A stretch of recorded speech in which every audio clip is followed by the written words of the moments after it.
e essa pré-candidata se sente ofendido ou acha que essa notícia foi veiculada contra ele é falsa, ele pode pedir na Justiça Eleitoral algum tipo de resposta.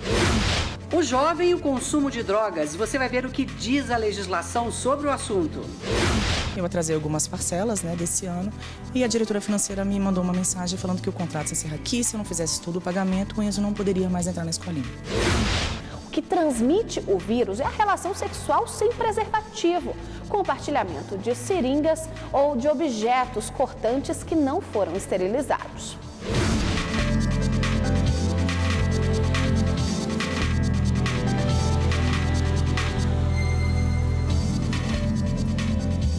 Olá, boa noite.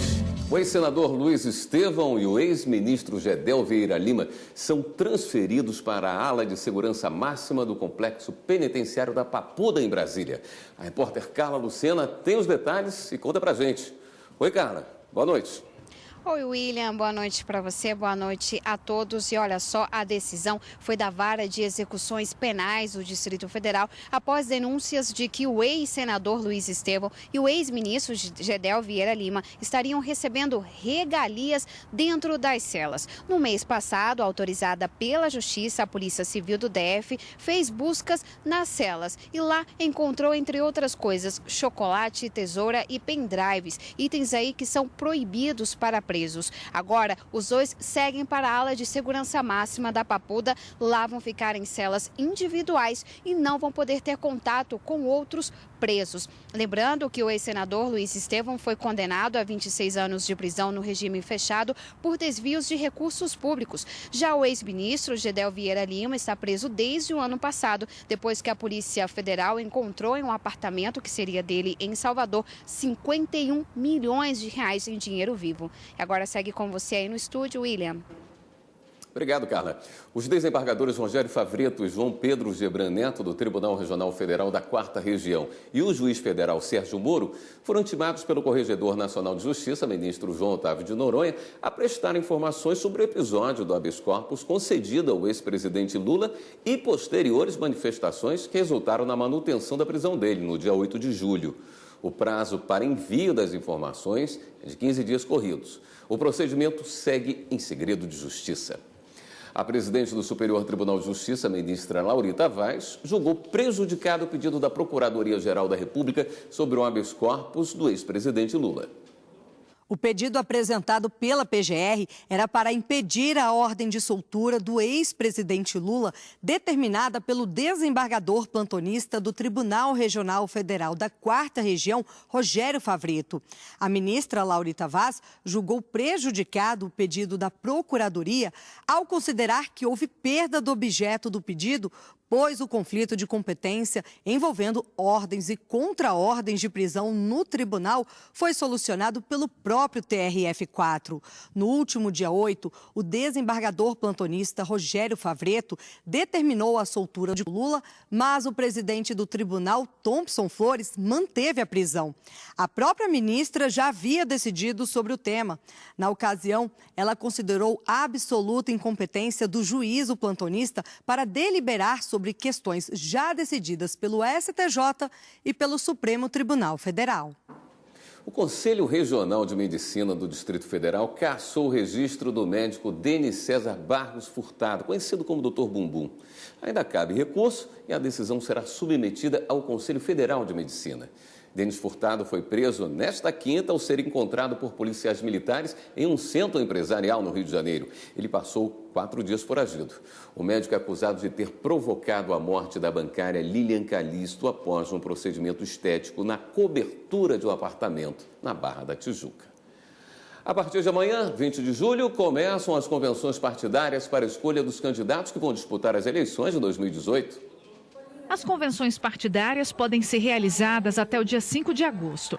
É na convenção que os partidos escolhem os candidatos que vão concorrer a um cargo nas eleições de 2018. E após a convenção, os partidos já podem firmar contratos que gerem despesas e gastos com a instalação física e virtual de comitês, desde que só haja o efetivo pagamento após a obtenção do número de registro de CNPJ do candidato e a abertura de conta bancária específica para a movimentação financeira de campanha e emissão de recibos eleitorais. A partir do dia 20 de julho, os partidos serão informados sobre o tempo que eles vão ter de propaganda gratuita no rádio e na televisão. Os partidos podem ganhar tempo em que sentido? Com a coligação, então o PA se filia com o PB.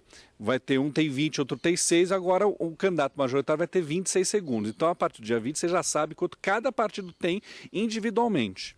Mas pode esse tempo ser acrescido com as coligações. E atenção, os juízes não podem desempenhar suas atividades se algum parente for concorrer a um cargo onde eles atuam. A regra vale também a partir de 20 de julho. E também a partir desta data, os nomes de todos os candidatos que solicitaram registro de candidatura devem ser incluídos nas pesquisas realizadas. E tem mais: candidato, partido e coligação já podem solicitar direito de resposta em caso de ofensa. Algum tipo de propaganda, ou algum tipo de menção feita por um pré-candidato, que agora com as convenções que se define quem são os candidatos, ou o pré-candidato ou alguém autorizado em convenção para ser candidato a partir do dia 16 de agosto, que é quando começa a propaganda. Há uma menção e esse pré-candidato se sente ofendido ou acha que essa notícia foi veiculada contra ele é falsa, ele pode pedir na Justiça Eleitoral algum tipo de resposta, ou seja, uma possibilidade de ele responder ao público dizendo que aquilo é mentira, que aquela ofensa não é válida. Todos esses prazos estão disponíveis no portal do TSE em calendário eleitoral. Com a Constituição de 1988, o acesso à saúde para pessoas com AIDS se tornou prioridade. Muitos jovens de hoje não sabem até por que encontraram um outro cenário, mas a doença já assustou o mundo, matando milhares de pessoas de diferentes gêneros, raças e classes sociais. Início dos anos de 1980. Vários casos de uma doença que ninguém sabia explicar surgiram pelo mundo todo. Depois de muito se estudar a nova enfermidade, a AIDS foi reconhecida como patologia. Síndrome da imunodeficiência adquirida, um nome difícil e que assustou muitas pessoas. Quem tinha a doença havia sido contaminado pelo vírus HIV, que ataca o sistema imunológico. Com o corpo sem defesa, qualquer disfunção se tornava fatal aos pacientes. Margarete mora em Rio Grande, no Rio Grande do Sul, e conversou conosco por vídeo. Já são mais de 30 anos com o vírus da AIDS. Eu comecei um tratamento com 74 comprimidos por dia, né? E tu tem que fazer alguma coisa. O que tu ia fazer? Ficar de boca fechada, esperando a morte chegar? Eu vou para a rua, vou lutar pelas pessoas. Em 1986, antes da nova Constituição Federal ser instituída no Brasil, o Ministério da Saúde criou o Programa Nacional de DST e AIDS, um marco para a inclusão da ideia de direitos cidadãos na agenda governamental brasileira. Nasceu junto com o sanitarismo que trouxe o SUS à Constituição. Então ele já nasceu com um escopo muito perto do que é a Constituição atual. Ele nasceu com a ideia de integralidade, universalidade. Ele tinha uma intenção de abarcar todas as pessoas que tivessem HIV. Leonardo convive com o vírus HIV há 21 anos. Ele foi contaminado pela mãe durante o processo de amamentação. Ela não sabia que tinha contraído a doença depois de passar por um procedimento médico mal executado. Hoje, o estudante está bem, mas nem sempre foi assim. Tinha gente que tinha medo de me abraçar porque achava que através do abraço não tem nada a ver. Se eu abraçar você, não quer dizer que pronto, já tá. Não é assim, não é ebola. Né? É uma doença que você só passa para a pessoa se você não se cuidar. O preconceito com a doença ainda está enraizado na sociedade. Por isso, não custa nada lembrar. Não se pega o HIV com um beijo no rosto ou na boca, aperto de mão, abraço, talheres ou copos ou piscina. O que transmite o vírus é a relação sexual sem preservativo, compartilhamento de seringas ou de objetos cortantes que não foram esterilizados.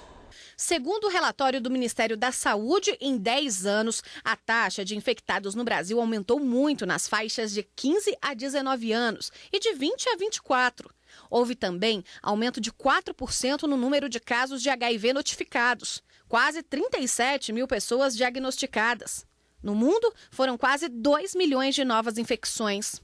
Estima-se que 36 milhões de pessoas vivam com a doença nos 5 continentes. Esses números preocupam as entidades de apoio a pessoas portadoras do HIV. No início da epidemia era uma doença que pouco se conhecia sobre ela, né? Era uma doença onde as pessoas morriam em um mês, em média de 30 dias de vida. Então, a partir daí, começaram-se a Fiocruz e o Ministério da Saúde começou a estudar de forma mais profunda a doença. A Constituição Federal de 1988 foi um marco também para o acesso à saúde, que está entre os direitos fundamentais previstos na nova Carta Magna. 30 anos depois, o Sistema Único de Saúde é referência internacional no tratamento de AIDS. Disponibiliza o coquetel de medicamentos, o acesso gratuito ao teste de sorologia e ao preservativo. E no próximo bloco, o uso de drogas faz 500 mil de vítimas por ano. Os jovens estão entre os mais vulneráveis. O jovem e o consumo de drogas. Você vai ver o que diz a legislação sobre o assunto.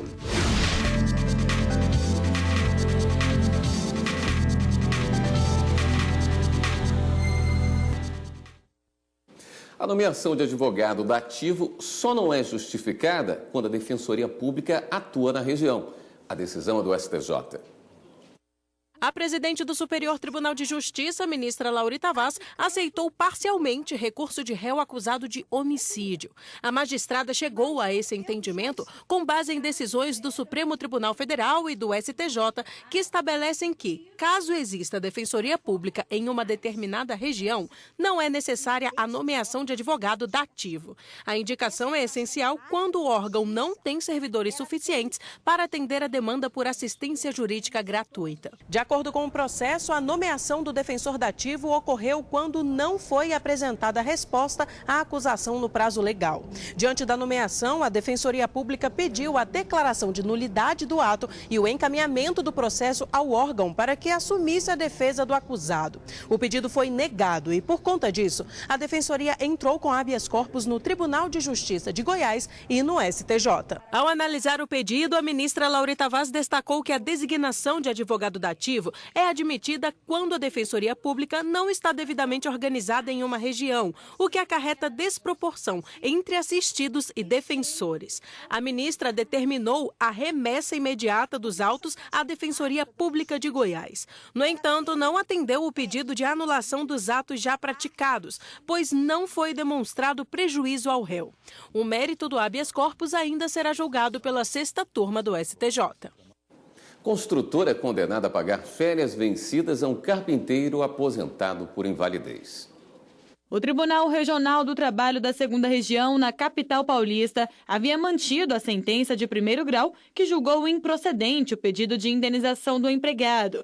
A Justiça considerou o argumento da empresa de que as férias não foram pagas porque o período concessivo ainda não havia sido esgotado quando o profissional foi afastado do trabalho por motivo de doença. E conforme o entendimento do TRT, a aposentadoria por invalidez resulta na suspensão do contrato de trabalho pelo prazo fixado nas normas de direito previdenciário. E por isso, o patrão não poderia ser obrigado ao pagamento das férias vencidas sem que o período concessivo se completasse. O caso chegou ao TST. O relator na 4ª turma, ministro Alexandre Luiz Ramos, lembrou que, de acordo com a jurisprudência do tribunal, a aposentadoria por invalidez durante o período concessivo não impede o pagamento de férias vencidas por se tratar de direito adquirido do empregado. Por unanimidade, a turma condenou a empresa ao pagamento da indenização correspondente às férias vencidas, acrescidas do terço constitucional. A Organização Mundial da Saúde estima que 500 mil de pessoas morrem por ano vítima das drogas. E os jovens estão entre os mais vulneráveis. Você vai ver agora o caso dramático de uma jovem e o que diz a lei sobre o uso de drogas ilícitas. Esta é Carolina, estudante de 19 anos, morta no final de junho, 2 dias depois de participar de uma festa em Goiás. A mãe conta que, sem notícias da filha, no dia seguinte, divulgou nas redes sociais e logo descobriu que ela estava na casa de um colega que também participou da festa. Carolina passava mal, delirava, mas se recusava a ser levada para o hospital. No dia seguinte, o estado dela piorou. Já acordou vomitando sangue, e estava bem agitada, nervosa e sentia muita sede e reclamava de muitas dores no corpo. Aí eu questionei com ela para a gente ir no hospital, ela falou que não queria ir. Aí eu observei que ela não estava bem porque ela começou a delirar. A família suspeita que Carolina tenha morrido por uso de droga. O caso está na polícia. Todos falam que ela passou muito mal durante o tempo todo na festa e a gente quer uma resposta. Por que ninguém socorreu, por que não houve socorro, que eu acho que eles deveriam ter encaminhado ao hospital, que era a forma correta, né? E a gente está procurando saber da verdade e justiça, né? O uso e o tráfico de drogas estão na Lei 11.343 de 2006. O consumo não é considerado crime, mas uma infração. No caso do menor de idade, se ele for flagrado pela segunda vez usando droga, pode cumprir medida socioeducativa e ser internado num centro de menores infratores. Como há uma reincidência e um menor, por exemplo, foi pego com droga novamente, aí ele já vai para o ato infracional e é aplicado a ele a sanção do artigo 112 do ECA, que são as medidas socioeducativas e todas que têm ali um acompanhamento e tudo mais. A restrição de liberdade, por exemplo? Pode sim, dependendo de situações, né? No caso do jovem maior de idade reincidente, assim como qualquer adulto, não está livre de condenação. Ele pratica crime sim e vai ficar com a chamada ficha suja. Usar droga não é crime, mas estar com ela na mão é crime, que é portar uma droga. Então é crime do artigo 28. Você estando portando essa droga para uso próprio, você cometeu um crime e todas as consequências de uma condenação criminal podem ser aplicadas a você. A Polícia Militar entende que a educação é o melhor caminho para a prevenção de drogas. Há mais de 2 décadas, o Brasil adotou o PROERD, Programa de Educação e Resistência às Drogas. Policiais vão até as escolas públicas e particulares de ensino fundamental para conversar com os alunos. Normalmente a gente mostra quais os perigos da droga e diz para ela tornar-se uma adulta consciente no futuro, que ela fique livre, que ela consiga resistir às pressões dos colegas, saber dizer não para as pessoas estranhas que estão ao seu redor. No Distrito Federal, os instrutores falam para cerca de 15 mil crianças e adolescentes a cada ano. Nessa fase, como as crianças elas estão mais propícias ao aprendizado, né? É uma fase que elas estão colhendo tudo para ser aplicado para uma vivência na adolescência e na fase adulta, né? E quanto mais cedo você falar de como se defender nessa fase para o futuro, melhor. E no próximo bloco, muitos pais estão com dificuldades de pagar a mensalidade escolar dos filhos. Eu atrasei algumas parcelas desse ano e a diretora financeira me mandou uma mensagem falando que o contrato se encerra aqui. Se eu não fizesse tudo o pagamento, o Enzo não poderia mais entrar na escolinha.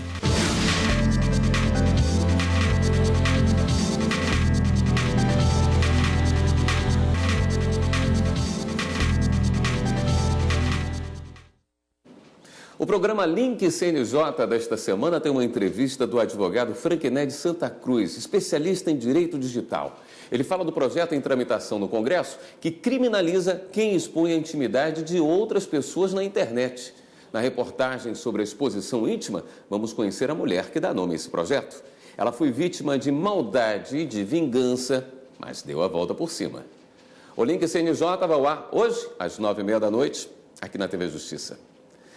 A dificuldade em manter as despesas em dia tem levado muitos brasileiros a escolher pagar uma conta em prejuízo de outra.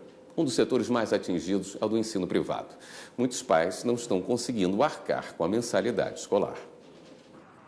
A cada 10 brasileiros, pelo menos 4 estão com contas atrasadas. Segundo o levantamento recente do Serviço de Proteção ao Crédito e da Confederação Nacional de Dirigentes Lojistas, o CPF de quase 63 milhões de pessoas tem restrições pela falta de pagamento em dia. Com a crise econômica, a inadimplência também alcançou serviços essenciais como a educação, consideradas prioritárias por parte da população. Quem tem filhos em escolas particulares, às vezes, não consegue arcar com as mensalidades. Segundo os últimos dados da Confederação Nacional dos Estabelecimentos de Ensino, o número de inadimplentes nos colégios aumentou 80%. A dificuldade para manter as mensalidades em dia afetou a vida de Fabiana. O filho dela, de 4 anos, estuda na mesma escola desde o primeiro ano de idade. Fabiana atrasou o pagamento de 2 parcelas deste primeiro semestre. E o pequeno, segundo ela, foi impedido de participar da aula. Enzo estuda lá mais ou menos uns 2 anos e meio na mesma escolinha e eu atrasei algumas parcelas, né, desse ano, e a diretora financeira me mandou uma mensagem falando que o contrato se encerraria e que se eu não fizesse tudo o pagamento, o Enzo não poderia mais entrar na escolinha. Diante desses fatos, o Enzo ficou 10 dias sem entrar na escola. É importante lembrar que o relacionamento entre instituições de ensino, alunos e responsáveis é considerado uma relação de consumo para o Código de Defesa do Consumidor. Segundo o CDC, o estudante não pode sofrer qualquer punição pedagógica ou constrangimento pela falta de pagamento da mensalidade escolar. Ocorrendo alguma prática abusiva dessa, cabe ao consumidor uma ação, tá, de indenização de danos morais no Juizado Especial de Pequenas Causas. E também ele pode fazer uma denúncia ao PROCON ou até mesmo uma denúncia ao Ministério Público, para que haja um inquérito civil público para saber se tem algum tipo de procedimento recorrente como esse nessa escola. Já a escola pode cobrar as mensalidades não pagas na Justiça. O procedimento que a escola deve fazer é uma ação de cobrança contra os pais do aluno, contra os responsáveis. Mais nada. Ele não pode impedir. Agora, no ano seguinte, no ato da rematrícula, a escola pode exigir que ela faça a matrícula somente de aluno adimplente. E ainda falando em dívidas, já são 42% dos brasileiros com restrição no CPF por conta da inadimplência. O número de devedores aumentou em todas as regiões do país. Segundo dados do Serviço de Proteção ao Crédito da Confederação Nacional de Dirigentes Lojistas, o número de devedores no país cresceu 4,7% em junho, em comparação com o mesmo período do ano passado. Essa é a 9ª alta consecutiva.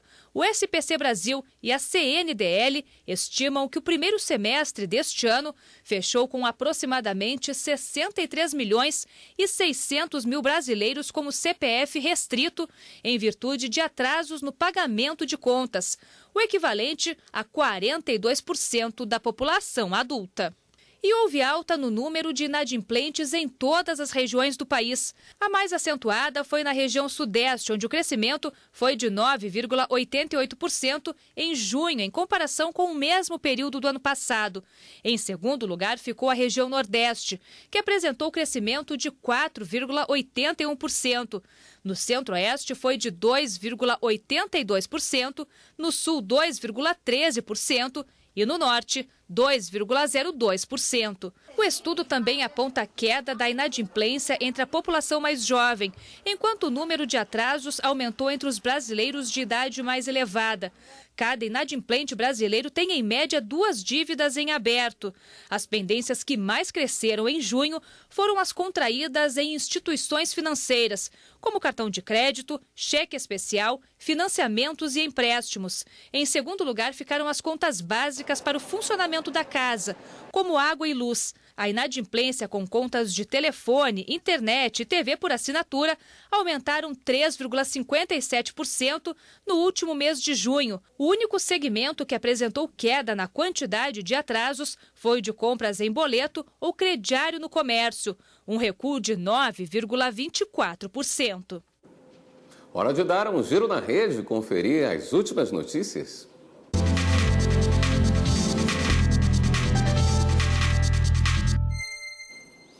Vamos então à redação do Jornal da Justiça, fala com a repórter Fernanda Porto, que tem as novidades para a gente. Boa noite, Fernanda. Oi, William, boa noite para você que nos acompanha. A gente começa o giro falando que o ministro do STF, Celso de Mello, em análise preliminar, suspendeu a tramitação de ações que discutem o vínculo de emprego em transporte de cargas.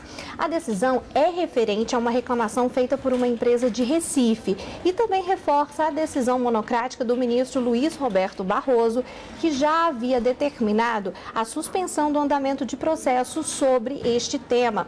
O vínculo empregatício e as regras para a contratação de motoristas autônomos serão analisadas pelo plenário do STF. E em Porto Alegre, no TRF4, foi suspenso por conta do pedido de vista da desembargadora Cláudia Cristofani o julgamento do recurso contra a condenação do ex-deputado Eduardo Cunha. Ele foi condenado a mais de 14 anos de prisão por participar de um esquema de propina na Petrobras. E em São Paulo, o ex-prefeito Fernando Haddad participou de uma audiência de conciliação na Justiça Eleitoral. O Ministério Público propôs que seja pago o valor de R$ 2.600.000 para a reparação de danos. Em maio, Haddad e outras 3 pessoas foram denunciadas por suposto uso de Caixa 2 em campanha eleitoral de 2012. Na audiência de hoje, o juiz deu o prazo de 10 dias para os denunciados apresentarem propostas sobre o caso. Eu fico por aqui, você em casa já sabe. Para rever nossas reportagens é só acessar nosso canal no YouTube, TV Justiça Oficial. Eu volto ao estúdio. Obrigado, Fernanda. O Jornal da Justiça, segunda edição de hoje, também fica por aqui. Continue com a programação da TV Justiça. Uma boa noite para você e até amanhã.